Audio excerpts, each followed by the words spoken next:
दोस्तों राम राम। विजयदशमी की बहुत बहुत शुभकामनाएं। आज विजयदशमी के त्योहार पर मुझे इसी शब्द से जुड़ा हुआ एक और शब्द याद आ रहा है, विजय रथ।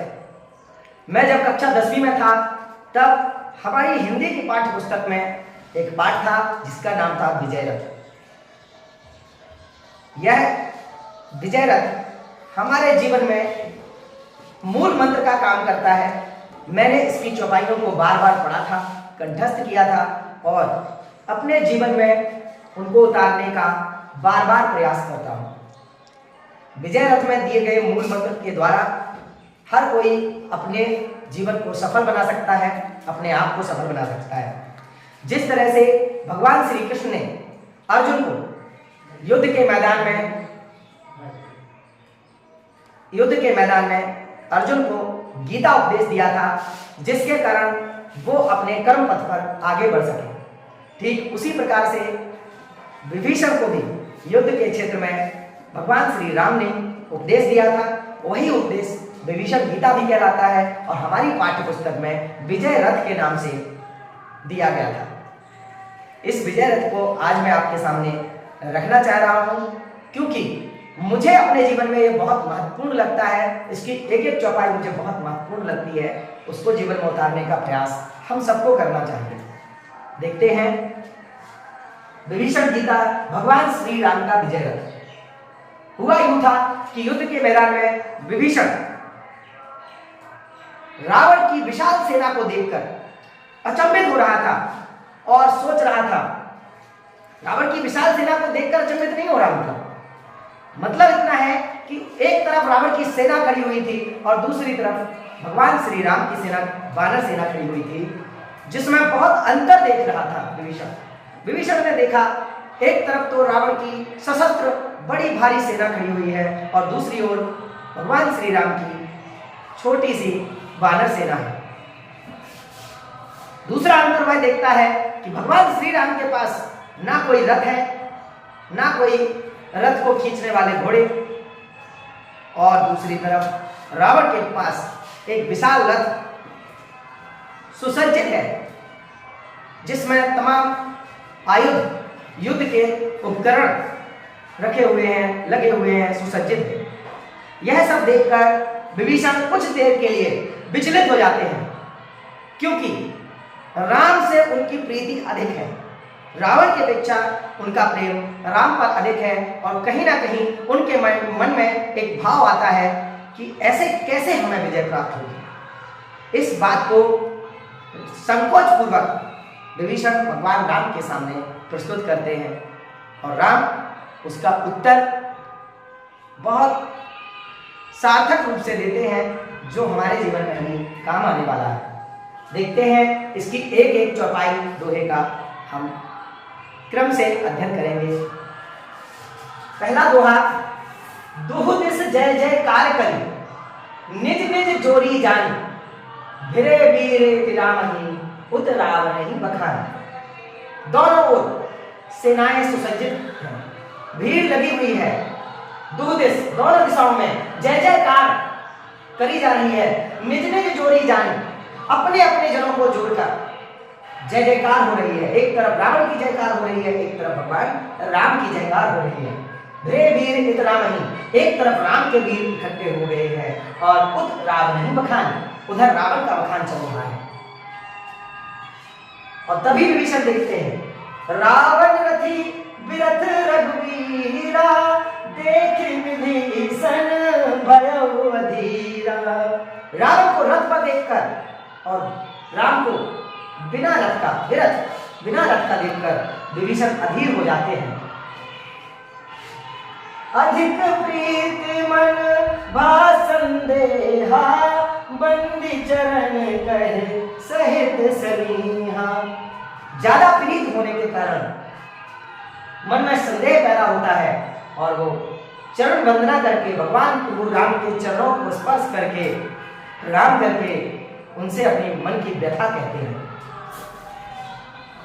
क्या कहते हैं? विभीषण जी बोल रहे हैं, नाथ नरक नहीं तन पद त्राना, के ही विधि जित तब वीर बलवाना। नाथ न रथ, नाथ न तो आपके पास रथ है, नहीं तन पद त्राणा, न ही आपके पास पदों में, आपके पैरों में चप्पल है। कहीं विधि जितब वीर बलवाना, इस तरह से कैसे आप उस वीर बलवान को जीतेंगे। सुनहु सखा कह कृपा निधाना, जय जय होई सो चंदन आना। श्री राम जी कहते हैं, हे विभीषण। कोई बात नहीं, भगवान श्री राम कहते हैं, सुनो सखा कह कृपा निधाना। सुनो सखा, कृपा निधान कहते हैं, हे सखा, जय ही जय होई सो स्यंदन आना। जिससे जय होती है, जिस रथ से विजय होती है, जीत होती है, वो स्यंदन, वो रथ तो दूसरा ही है। यह तो भौतिक रथ है जो रावण के पास दिखाई दे रहा है तुमको, लेकिन विजय के लिए जो रथ आवश्यक है वो हमें कभी दिखाई नहीं देता। वो रथ और ही है, दूसरा ही है। सौरज धीरज तेहि रथ चाका, सत्यशील दृढ़ ध्वजा पताका। सौरज, धीरज, शौर्य और धैर्य तेहि रथ चाका, उस रथ के चक्र हैं। सत्यशील दृढ़ ध्वजा पताका, और सत्यता, शीलता उस रथ की दृढ़ ध्वजा पताका है। युद्ध में रथ से, और रथ की पहचान, रथी की पहचान उस रथ पर लगी हुई पताका से होती है। सेना अपने अग्रज, अपने आगे युद्ध करने वाले वीर को हमेशा उसकी रथ की ध्वजा से पहचानती है। इसलिए भगवान राम कह रहे हैं कि विजय वाले रथ की तो ध्वजा कौन होती है? सत्य और शील। इसी तरह से उस रथ के पहिए सौरज और धीरज होते हैं। आगे भगवान श्री राम बोलते हैं, बल विवेक दम परहित घोरे, क्षमा कृपा समता जुजोरे। बल, विवेक, दम, परहित, ये चार लक्षण हमारे अंदर होने चाहिए। तो यही उस रथ के चार घोड़े होते हैं, उस रथ को खींचते हैं। यानी हमें अपने जीवन में अगर विजय नामक उस विजय रथ को चलाना है तो हमें अपने जीवन में बल लाना होगा, विवेक लाना होगा, दम, परहित और दूसरों की भलाई। ये हमें चार घोड़े सजाने होंगे, तभी हमारी विजय होगी। क्षमा कृपा समता जुजोरे, क्षमा और कृपा, अपने से निर्बल पर कृपा करना, उसे क्षमा करना, ये हमारे वो रस्सियां हैं जो हमारे घोड़ों को नियंत्रण में रखती है। इस भजन सारथी सुजाना, बिरति चरण संतोष कृपाना। भगवान श्री राम कहते हैं, इस भजन यानी अपने ईश्वर का भजन करना सारथी है उस रथ का। यानी हमारे रथ में अगर हमें सारथी चाहिए है तो हमें ईश्वर का भजन सदैव करना चाहिए। विरति चरण संतोष कृपाना, और विरति उस रथ में रखी हुई हमारी चर्म, चर्म यहाँ कहा गया है ढाल को, क्योंकि चमड़े से ही ढाल बनती थी। तो विरति उस रथ में विद्यमान चर्म है, ढाल है, और संतोष कृपाण है यानी तलवार है। हमें विरति होनी चाहिए, हमें किसी चीज से ज्यादा मोह नहीं होना चाहिए।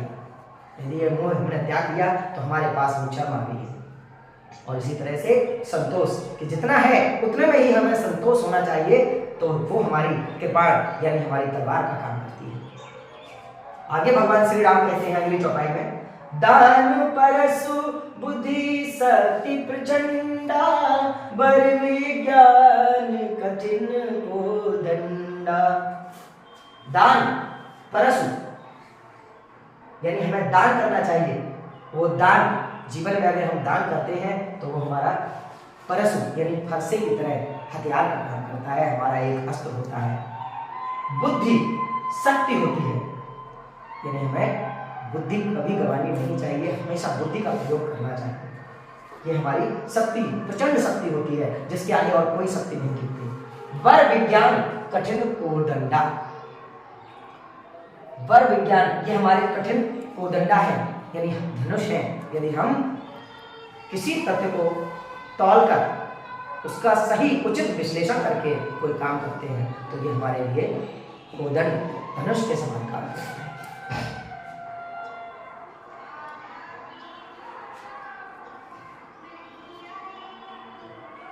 अचल अचल अमल मन त्रोण समाना। अचल अमल मन त्रोण समाना, सम जम नियम श्रीमुख नाना। हमारा अचल मन, हमें दृढ़ रहना चाहिए अपने निर्णय पे। अचल अमल, अमल अचल, अमल यानी जिसमें कोई मैल ना हो, कोई हमारे मन में गलत विचार ना हो, गलत हमारा लक्ष्य ना हो। अमल अचल मन त्रोण समाना, ये त्रोण समान होता है। त्रोण का अर्थ है तर्कस। अचल अमल मन यानी हमारा अमल निर्मल मन, शुद्ध मन और अचल दृढ़ मन त्रोण समाना, उस त्रोण के समान होता है जो पीछे रहता है और जिसमें बहुत सारे तीर रहते हैं। सम जम नियम श्रीमुख नाना, और उसमें रखे हुए तीर बताते भगवान सम, हमारा मन समान रहना चाहिए, एक जैसा रहना चाहिए, ना कभी दुखी ना कभी ज्यादा खुश। जम यानी हमें अपनी जगह दृढ़ होना चाहिए। नियम, हमारे जीवन में नियम रहने चाहिए। ये सम जम नियम श्रीमुख नाना, उस त्रोण में रखे हुए विभिन्न प्रकार के तीर हैं। कवच अभेद विप्र गुरु पूजा, भगवान श्री राम बताते हैं कि हमारी विजय के लिए जो कवच चाहिए होता है, हमारे पास वो कवच, भौतिक कवच जो रावण के पास है वो नहीं है, कोई बात नहीं, लेकिन जीत के लिए जो कवच चाहिए होता है वो होता है विप्र पूजा, यानी गुरु की पूजा। और याद रखें, गुरु हमसे उम्र में छोटा भी हो सकता है, बड़ा भी हो सकता है, निर्धन भी हो सकता है, धनी भी हो सकता है। गुरु वो है जो हमें कुछ सिखा दे। तो भगवान श्री राम कहते हैं विप्र पूजा यानी गुरु की पूजा से बढ़कर कोई कवच नहीं है। यदि हम अपने गुरु की पूजा करते हैं तो निश्चित ही हमारे पास विजय रूपी कवच होगा। यही सब विजय उपाय है ना दूजा, इसके अलावा विजय का कोई दूसरा उपाय नहीं है। इसलिए विभीषण अपनी शंकाएं त्याग दो। ये भौतिक रथ जो रावण के पास है उसकी मुझे कोई आवश्यकता नहीं है। विजय के लिए जो रथ आवश्यक है वो हमारे पास है। सखा धर्म में असरथ जाके जीतन कहा नकदों रिपुता के।